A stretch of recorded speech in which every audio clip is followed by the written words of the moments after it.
За нийслэл бид үндэсний статистикийн хорооны дарга Ариун Заяатай ярилцахаар студидтэй хуурж авчираад байгаа. Түүнтэй бид макро эдийн засгийн голлох үзүүлэлтүүдийн талаар гарч байгаа өөрчлөлтийн талаарх мэдээллийг хөндөөн ярилцахаар бэлтгэж байна. Цаг гаргаа ирж ярилцсан тань маш их баярлалаа. Ярилцж байгаа.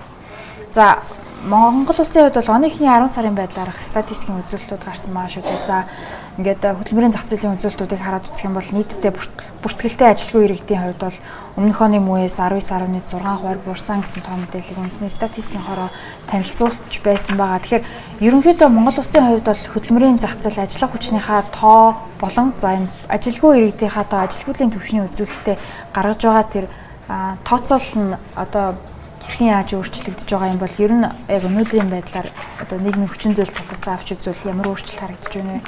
За тийм. Өдрийн мэнд хүргэе үзэгчтэй урьж оролцуулсанд баярлалаа.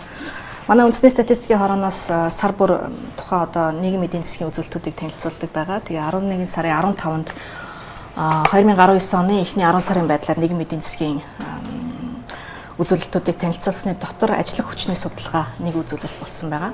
За энэ жилийн хувьд нэг онцлог нь юу вэ гэхлээр олон улсын хөтөлмөрийн байгууллагын шинэ аргачлалыг одоо дэлхийд нэвтрүүлсэн 3 улс орны нэгээр одоо бас Монгол улс нэгдэж энэ олон улсын шинэ аргачлалыг улсдаа нэвтрүүлсэн. За энэ нь өөрөө ямар одоо гол өөрчлөлт нь юу байна вэ гэхээр хөтөлмөрийн ашиглагдаагүй нөөцийг бас гаргадаг.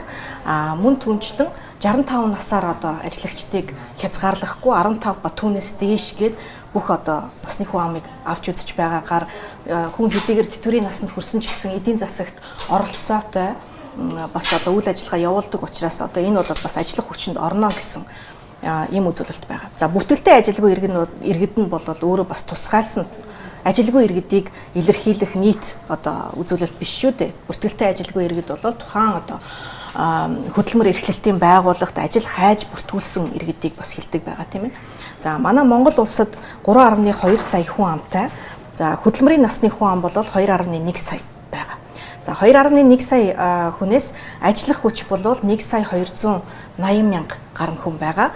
За ажлын хүчнээс гадуур байгаа хүн бол 850 мянга. Тэр дотроо боломжит одоо ажиллах боломжит хүч гэж 51 мянган хүн бас байна тийм ээ. За ажилгүй хүн бол 126 мянган хүн байна гэсэн статистикийн үзүүлэлт байна. За эндээсээ бас дахиад нөгөө ажилгүйдлийн төвшинг тооцож гаргадаг байгаа. Энэ жилийн хувьд нэлээд өндөр ажилгүйдлийн төвшин гарч байгаа. Гэхдээ энийг өмнөх оны үеүдтэй бол харьцуулах боломжгүй. Ягаад гэвэл аргачлал нь өөрөө шинжлэгдсэн учраас үүнийг бас яг шууд өмнөх оны муу үетэй харьцуулах боломжгүй байгаа. 11% та байгаа манай ажилгүйдлийн төвшин тийм ээ. Тэгэхээр онцлог нь бол яг одоо хөтөлмөрийн дутуу ашиглалтыг бас илүү том дүр зургаар нь гаргаснаар бодлогын одоо хэрэгсэлт ч гэсэн илүү одоо хэрэгцээтэй юм уу гэд олон улсын чиг хандлагыг манайх одоо манлайлж бас оруулсан гэж хэлж байна. Одоо жишээлбэл гадны улс орнуудад ажиллаж байгаа хүмүүсийг манайх бүртгэж авдаг юм уу? Энийг одоо ямар хөө байдлаар тооцож үздэг юм болоо? Нөгөө гэрээгээр ажиллах хүч байгаа шүү дээ тийм ээ. Тэд бол бас орж байгаа. Одоо манай ажиллах хүч манай улсад ажиллаж байгаа хүмүүсийг манай улсаас тэрнээс манай монголчууд гадаадад одоо ажиллаж байгаа бол манай Монгол улсын ажиллах хүчний тоонд бол орохгүй. Тэгэхээр ерөнхийдөө бол тусдаа үзүүлэлт. Өөрөө тусдаа тэр бол тусдаа болоод явна. Ер нь хүн ахмын хувьд бол бас хараад үзэхэд бол зөвхөн бүртгэлтэй ажилгүй иргэд бол мэдээж хэрэг ажиллах хүсэлтэй өгөөд идэвхтэй ажил хайж байгаа хүмүүс байгаа. 33.2% нь Улаанбаатар дийлэн хэсгийн хөдөө орон нутагт байна гэж байна.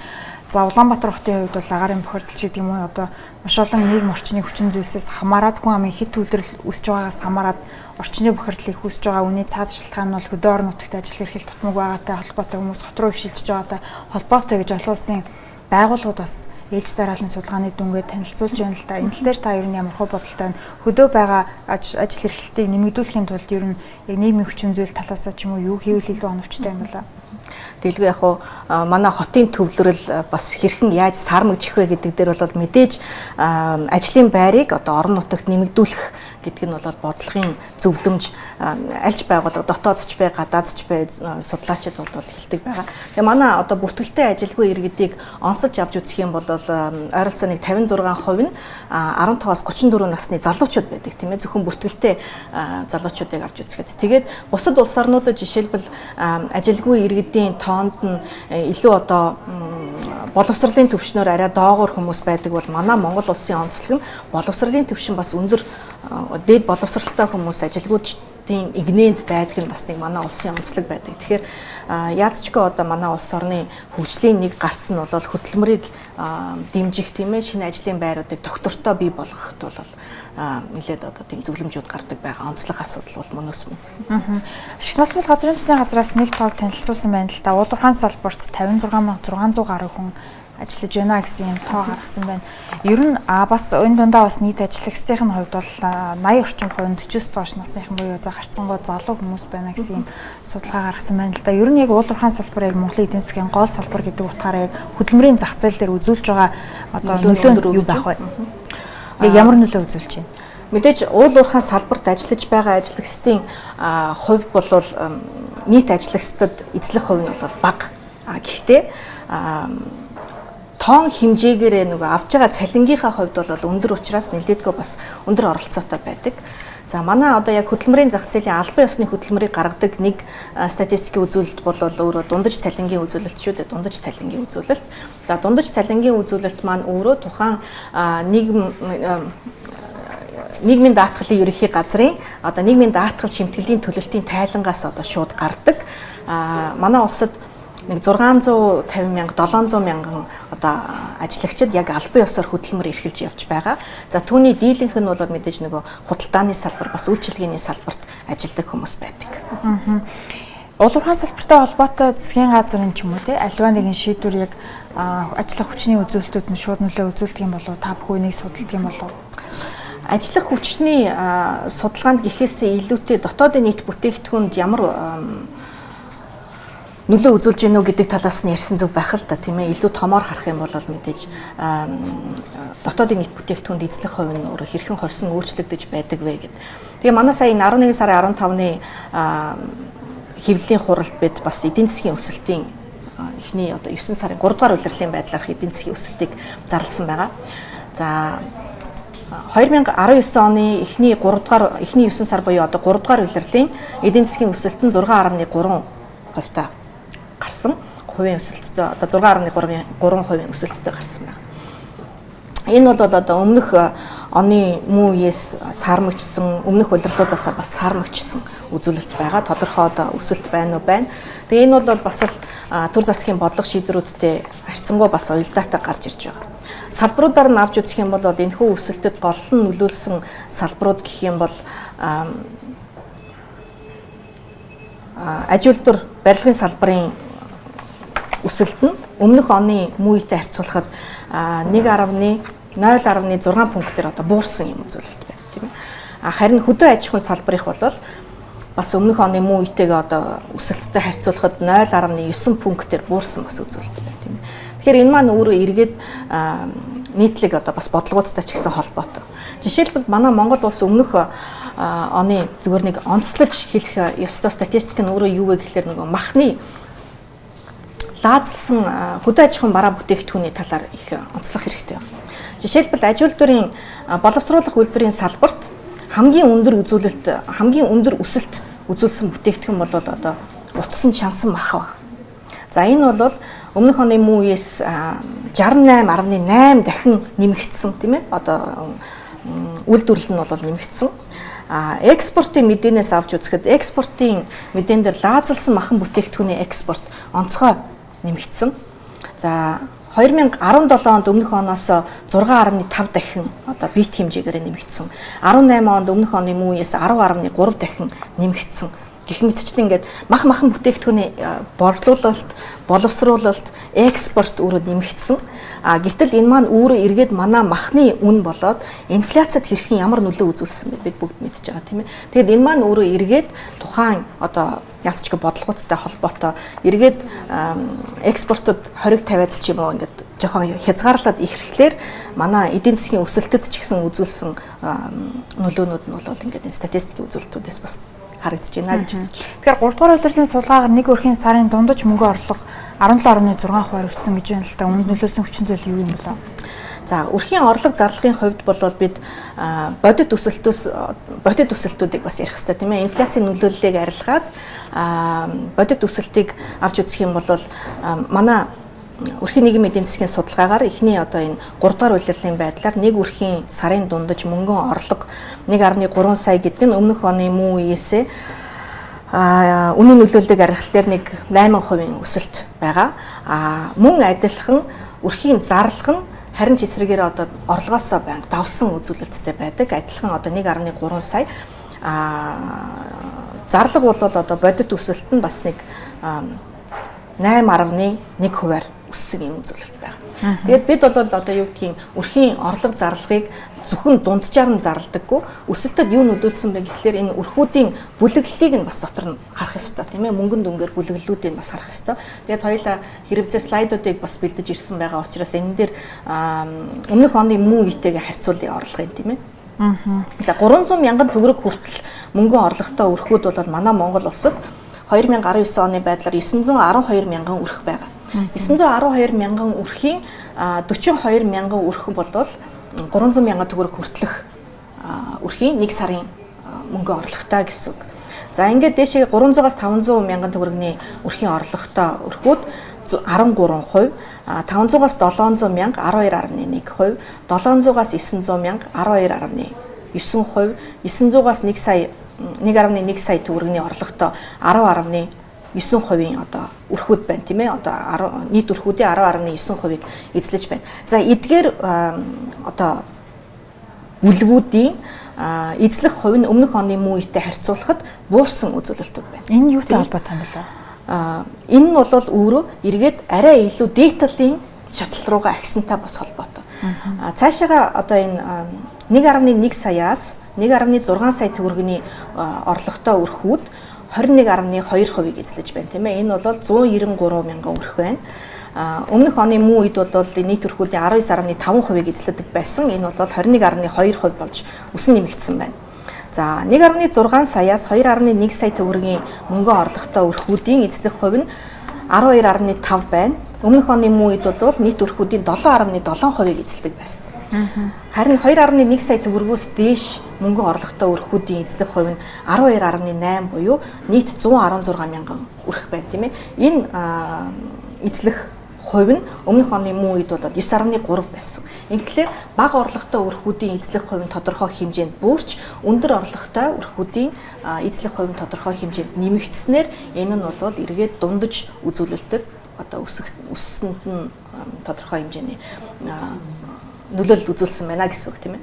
За зарлагын ч гэсэн аваад үзэх юм бол мөн адилхан ерөнхийдөө одоо макро эдийн засгийн үзүүлэлтүүд сайжирж гин гэдгийг илтгэн харуулж байна гэж ойлгож болох уу? Ямар учраас одоо их орлоготой иргэдийн одоо эзлэх хувь хэмжээ нэмэгдэж байгаа юм болоо? Тэгэлгүй яг манай эдийн засгийн өсөлт сүүлийн одоо жилүүдийг аваад үзэх юм бол тодорхой хэмжээнд өсөлтүүдийг бий болгож байна шүү дээ. Манай үндэсний статистикийн хорооноос бас нэг судалгаа хийсэн нь эдийн засгийн өсөлт тухайн өрхүүдийн ядуурлалтай хэрхэн холбоотой байдیں۔ Тийм ээ, ядуурлын шугамтай хэрхэн холбоотой байдیں۔ Ажилгүйдлийн шугамтай хэрхэн холбоотой байдیں۔ Цаг хугацааны хувьд хоорондоо ямар хамааралтай байдаг юм бэ гэдгийг олон жилийн интервалаар гаргаж судалсан байна. Тэгэхэд олон жилийн интервалын одоо дүнгээс харахад эдийн засгийн өсөлт нь хамгийн өндөр нөлөөлөл нь жил 2 жилийн дараа тухайн өрхүүд дээр одоо яг өрхтөр бол мэдрэгддэг байна. Тэгэхээр сүүлийн үеийн эдийн засгийн өсөлт нь одоо өрхүүд дээр бас тодорхой хэмжээнд мэдрэгдэж орж ирж байна гэсэн үг. Өрхүүдийн хоёулаа бас ядуурл гэж ярьлаа шүү дээ тийм ээ. Ядуурлын судалгааг бид 2 жил тутамд Дэлхийн банктай хамт хийдэг. Энэ маань бол манай яг энэ өрхийн орлого зарлагын судалгаан дээр суйрлаж бас гардаг байгаа. Өрхийн орлого зарлагын судалгаа манай Монгол улсын хамгийн одоо бас урт хугацаанд хийгдсэн 1966 оноос хойш хийгдэж байгаа маш том судалгаануудын нэг улиралтай одоо бас мэдээгээ зарлаад явдаг. Тэгээд яг одоогийн байдлаар манай хэрэгжилж байгаа аргачлал нь тухайн өрхүүдийн мөнгөн хэрэглээн дээр нь суурилж наад захын хэрэгцээг хангах 166 мянган төгрөгийн ядуурлын шугам жишээлбэл 2018 оны хувьд татагдсан байгаа тийм ээ. Тэгээд өрхүүдийг хэрэглээгээр нь авч үзэхлээр 166 мянган төгрөгөөс доош хэрэглээтэй хүн амын эзлэх хувь нь 28.4% гарсан байна. За энэ нь бол 2016 онтой харьцуулахад 1.4 пунктээр одоо буурсан үзүүлэлт байгаа тийм ээ. Тодорхой хэмжээнд хүлээлт нь арай илүү өндөр байсан боловч тухайн одоо бас нөхцөл байдлаас хамаарат төдийлөн сайн ядуурлын бууралтад бол нөлөөлөөгүй. 20 онд бол дахиад одоо ээлжид хүн амын ядуурлын шугамыг татаж ядуурлаа одоо тооцох болно. Тэгээд дэлхийн одоо чиг хандлага юу байна вэ гэхээр ердөөсөө энэ мөнгөн дүн болоод мөнгөн хэрэглээгээр нь ядуурлыг тооцох нь төдийлөн дүр зургийг томоор нь одоо яг оновчтой харуулж чадахгүй байна. Ийм учраас тухайн өрхүүдийн одоо ядуурлыг тооцохдоо иргэний ядуурлыг бас тооцохдоо олон хэмжээсээр одоо бас тооцох хэрэгтэй байна гэх. Тэгээд 20 оны 1 сарын 1-ээс бид одоо энэ өрхийн орлого судалгааны өрхийн орлого зарлагын судалгаанда олон хэмжээст ядуурлын үзүүлэлтүүдийн асуулгыг бас оруулж эх оны ядуурлын үзүүлэлтүүдийг бас олон хэмжээстээр гаргахаар бэлтгээд явж байна. Олон хэмжээст гэдэгт нь юу гэдэг нь жишээлбэл эрүүл мэндээр ямар гачигдалт өртсөн боловсролын одоо бас ямар гачигдалт өртөж байгаа юм. За сууцны төрлөөрөө тийм ээ бас ямар гачигдалт өртөж байгаа юм бэ гэдэг үзүүлэлтүүдийг бас гаргах байна. Тэгэхээр бас нийгмийн одоо нийгмийн эдийн засгт гарч байгаа өөрчлөлтийг илүү наривчилж одоо харах боломжтой дата мэдээллүүдийг боловсруулж гаргах гэж байгаа юм байна. За бас яг нийгэмд эмэгтэйчүүдийн оролцоо талаас таны бас байр суурийг сонсомоор байна л та. Forbes Mongolia-гийн Women's Summit гэдэг дарга хэмжээг бол маргааш зохион байгуулах гэж байгаа. Үүнтэй холбоотойгоор яг юм бизнесийн дунд эмэгтэйчүүдийн оролцоо, за хөдөлмөрийн зах зээлд эмэгтэйчүүдийн оролцоо яг өнөөдөр Монголд ямар түвшинд байна гэж та бодож байна? Яг статистик үзүүлэлтээр нь хараад үзсэн ч гэсэн. За тийм. Манай Монголын эмэгтэйчүүдийн боловсролын төвшнөр бас одоо илүү эрхчлөөтэй нийгэмд оролцооны төвшнөр бол бид Азитай бас тэргүүлдэг байгаа. Бизнесийн байгууллагуудыг одоо авч үзэх юм бол манай эмэгтэй захирлууд бол нийт захирлуудын одоо юу гэдэг нь 35% тийм ээ. Одоо бизнесийн салбарын байгууллагуудыг авч үзэх юм бол 35% нь эмэгтэй захирлуудтай харьцангуй одоо гендерийн эрхтэгч байдал нь гайгүй хангагдсан үзүүлэлттэй байна. Гисэн хэдий ч одоо яг тийм бодлого шийдвэр гаргах төвшөнд эмэгтэйчүүдийн оролцоог аваад үзэх юм бол өөр маш чамлалцтай. Ердөөсөө бага байдаг. Нэг ялангуяа одоо төрийн албанд, улсын их хурлд, за одоо аймгийн засаг даргыг аваад үзэх юм бол жишээлбэл нэг ч эмэгтэй засаг дарга байхгүй шүү дээ, тийм ээ. За дүүргүүдийг бол одоо 9 дүүргийн засаг даргад 2 эмэгтэй засаг дарга байх жишээ нь. За дундаж цалин дээр ч гэсэн аваад үзэхэд эрэгтэй болоод эмэгтэй дундаж цалингийн хүүсийн ялгаа бол бас өндөр байдаг. За энэ маань өөрөө юутай холбоотой байдаг вэ гэхээр хүнд бие хүчний болоод өндөр цалинтай удирдах албан тушаалд илүү эрэгтэй хүүст амгаалсан байдаг учраас эмэгтэйчүүдийн авах цалин бол бас бага байдаг. Тийм учраас одоо энэ дээр цаашдаа гендерийн асуудлыг ярихдаа илүү анхаарах хэрэгтэй. Бидний урилгыг хүлээн авч ирж ярилцсан маш их баярлалаа. За баярлалаа.